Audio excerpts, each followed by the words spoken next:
Dalam kegiatan yang digelar di salah satu hotel yang berada di Kecamatan Cikole, Kota Sukabumi ini, Disub banyak mendapatkan aspirasi dan program kinerja baru untuk tahun 2022 dan 2023 dari instansi pemerintah lain maupun masyarakat. Salah satunya tercetus 15 proyek strategis dan penataan sarana prasarana lalu lintas di wilayah Kota Sukabumi. Kadisub Kota Sukabumi Abdul Rahman menyampaikan, 15 proyek ini menjadi prioritas utama yang difokuskan untuk tahun 2022.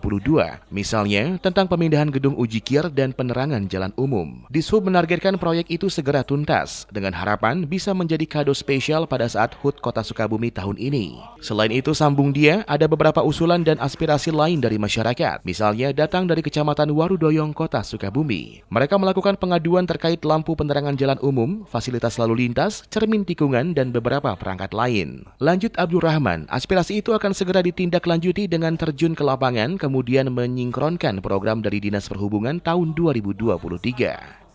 Ya, alhamdulillah kita kan sudah menyerap aspirasi masyarakat yang kita akan eksekusi di tahun 2023. Tadi juga ada tercetus bahwa dari hasil musrenbang kecamatan, ya ternyata tadi ada perwakilan dari kecamatan tersebut yang merasa masih kurang gitu.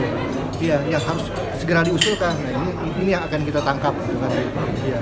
Ada beberapa contoh, misalnya ada Kecamatan Warudoyong yang ternyata dari hasil musrenbang yang kita inventarisir ada nihil permintaan. Nah, tapi kemudian tadi dikoreksi sama perwakilan LPM, itu sebenarnya ada. Nah, itu yang akan kita seperti apa? Misalnya pengajuan PGU, terus fasilitas lalu lintas, cermin tikungan dan sebagainya. Nah, itu yang akan kita tangkap, kita akan turun ke lapangan, kita akan sinkronkan usulan yang dari kecamatan dengan program yang Dinas Perhubungan.